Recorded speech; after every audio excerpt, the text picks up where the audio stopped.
Good morning friends, मैं doctor V के Mishra from gastro liver hospital Swaroop Nagar Kanpur. आज मैं मेंटल हेल्थ के बारे में बात करूंगा। मैं एक मेंटल हेल्थ के ओवरव्यू के बारे में बात करूंगा। ये इस तरह का साइंटिफिक डेलिब्रेशन है कि मैं आपसे रिक्वेस्ट करूंगा इस चैनल को सब्सक्राइब करें और इस वीडियो को शेयर करें। अगर मेंटल हेल्थ की मैं बात करूं तो सबसे पहले ये देखिए कि नॉर्मल क्या है। ये बिल्कुल बात सही है कि समय समय पर हर आदमी एंग्शियस होता है, उसका मूड कभी डाउन होता है, कभी हल्का सा अप होता है। लेकिन कभी भी अगर आपका मूड डाउन होता है तो आप उससे बाहर निकल आते हैं। आप बहुत चिंता में दबे होते हैं तो उससे बाहर निकल आते हैं and you always bounce back, और ये बिल्कुल नॉर्मल है। लेकिन कुछ लोग ऐसे हैं जो इस तरह की जो प्रॉब्लम्स अगर होती है तो उससे बाहर नहीं निकल पाते हैं। इसे एक्चुअली मेंटल इलनेस की कैटेगरी में माना जाता है। नाउ आज हम डिफरेंशिएट करेंगे कि नॉर्मल क्या है एंड एबनॉर्मल क्या है। नाउ जहां तक मेंटल इलनेस का सवाल है, ये बात बिल्कुल सही है कि ये मेंटल हेल्थ कंडीशन है। ये होती कैसे है? इन द सेंस कि जैसे आपकी सोचने की जो क्षमता है या सोचने का जो तरीका है वो आप समझते हैं कि अप टू द मार्क नहीं है, या आपका जो विचार है या सोचने की जो क्षमता है वो दूसरों के प्रति अप टू द मार्क नहीं है, या आपकी रोजमर्रा की जो जिंदगी है इसको अफेक्ट कर रही है। अगर ये तीन चीजें हैं तो ये मेंटल हेल्थ की कैटेगरी में आता है। तो मेंटल अगर इलनेस है तो ये प्रॉब्लम होगी ना। बहुत सारी मेंटल इलनेसेस हैं। अगर हम देखें, ध्यान से देखें तो दर्जनों हैं जो मेंटल इलनेस की कैटेगरी में आती हैं। लेकिन सबसे जो कॉमन है इस डिप्रेशन, जिसे आप अवसाद के नाम से जानते हैं, ये मानसिक उदासी के नाम से जानते हैं।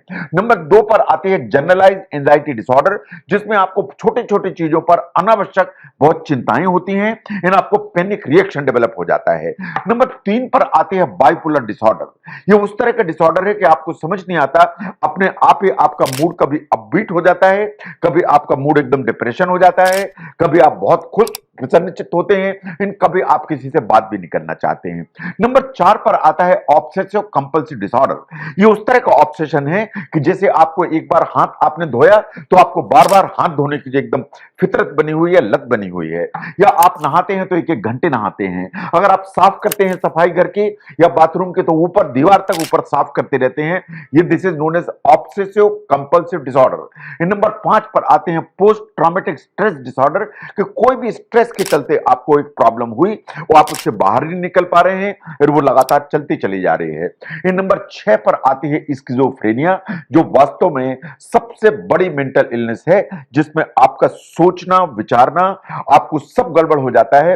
आपको आवाजें सुनाई देने लगती हैं, आपको डर लगता है कि आपके पीछे आपके बारे में लोग बात कर रहे हैं। बहुत सारी चीजें इस तरह की डेवलप हो जाती हैं, आपको ऊटपटांग चीजें दिखाई देने लगती हैं। ये स्किज़ोफ्रेनिया की कैटेगरी में आता है। इसके अलावा भी बहुत सारे डिसऑर्डर्स हैं, बट ये जो 6 मैंने आपके सामने रखे ये सबसे इंपॉर्टेंट है, इन सबसे कॉमन है।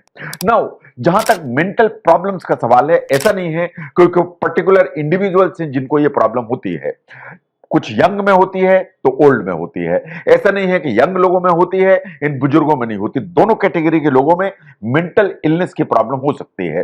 ये मेल्स को भी होती है, इक्वली ये फीमेल्स को होती है। ऐसा नहीं है कि जो डिप्रेशन की प्रॉब्लम है वो सिर्फ फीमेल्स में है, मेल्स में नहीं है, ऐसा नहीं है। किसी भी रेस के इंडिविजुअल्स को इस तरह की प्रॉब्लम हो सकती है।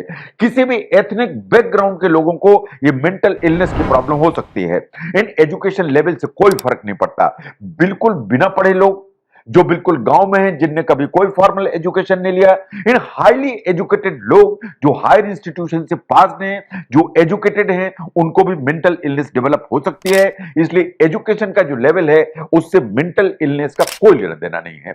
नो, ऐसा भी नहीं है कि लो इनकम ग्रुप में ज्यादा है, हाई इनकम ग्रुप में ज्यादा है, या मिडिल इनकम ग्रुप में ज्यादा है, इससे भी कोई लेना नहीं है। कोई आदमी अच्छी इनकम वाला है, बहुत धनवान है, उसको भी डिप्रेशन डेवलप हो सकता है, एंजाइटी डेवलप हो सकती है। ऑन द कंट्री बिल्कुल लेबर क्लास का आदमी है या मजदूर कैटेगरी का, जो बिल्कुल रोजमर्रा की अपनी मेहनत करके घर चलाता है, उसको भी डिप्रेशन डेवलप हो सकता है, उसको भी एंजाइटी डेवलप हो सकती है।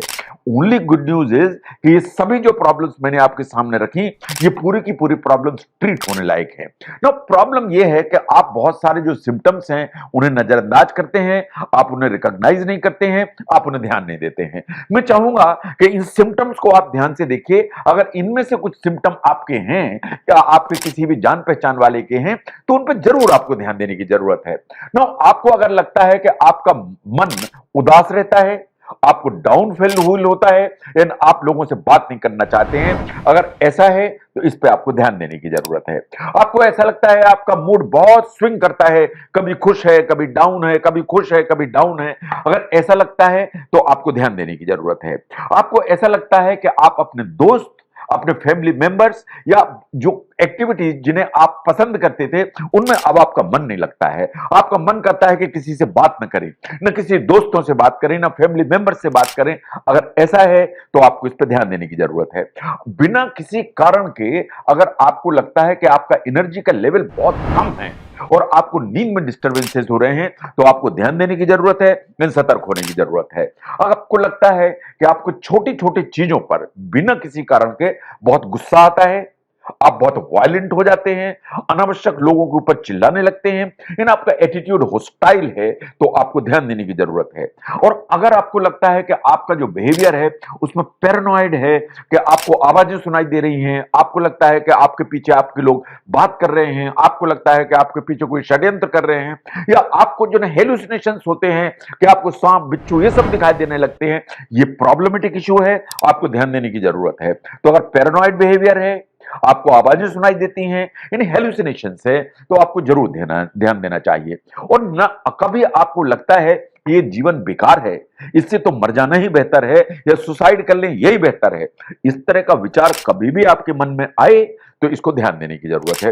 तो ये 7 जो है इस तरह के एरियाज हैं, अगर आपको लगता है कि कभी आपको इस तरह की फीलिंग आती है तो खुद आंख खोल के इस पर विचार करिए, ध्यान दीजिए। और आपको लगता है कि इनमें से कोई भी सिम्टम आपको परसिस्टेंट है तो शायद आपको अपने डॉक्टर से बात करने की जरूरत है। फिर जरूरी नहीं है कि मेंटल इलनेस के जो सिम्टम्स हैं वो आपके दिमाग में ही आए, कभी कभी जिन्हें आप शारीरिक प्रॉब्लम समझते हैं वो एक्चुअली मेंटल इलनेस का हिस्सा होती है।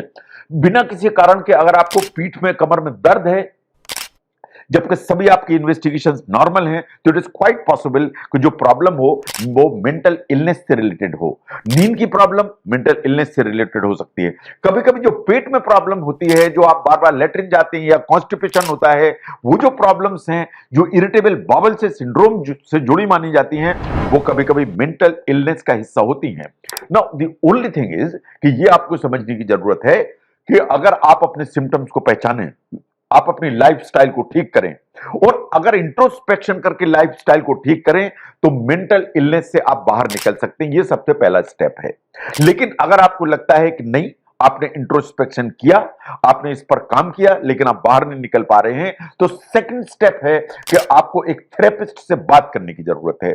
जो साइकोलॉजिकल जो थेरेपिस्ट होते हैं वो आपकी जो प्रॉब्लम है आपसे बात करके, आपकी जो बिहेवियर है उसको मॉडिफाई करके, उसको समझ के एनालाइज करके, उसको सिर्फ इस तरह के गाइडेंस से ट्रीट करने की कोशिश करते हैं। तो ये एक प्लान बनाइए, थेरेपिस्ट से बात करिए और थेरेपिस्ट से बात करके इस समस्या से बाहर निकल आइए। ये सेकंड स्टेप है। थर्ड स्टेप वही है कि अगर इन दोनों चीजों से आपका काम नहीं चलता तो आपको मेडिसिन की जरूरत है।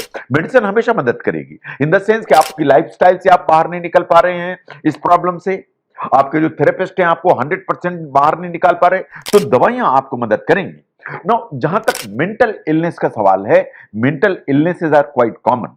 जो एक बॉर्डर लाइन है between normal behaviour problems and mental illness, वो जो बॉर्डर लाइन है उसको एक्चुअली आपको पहचानने की जरूरत है।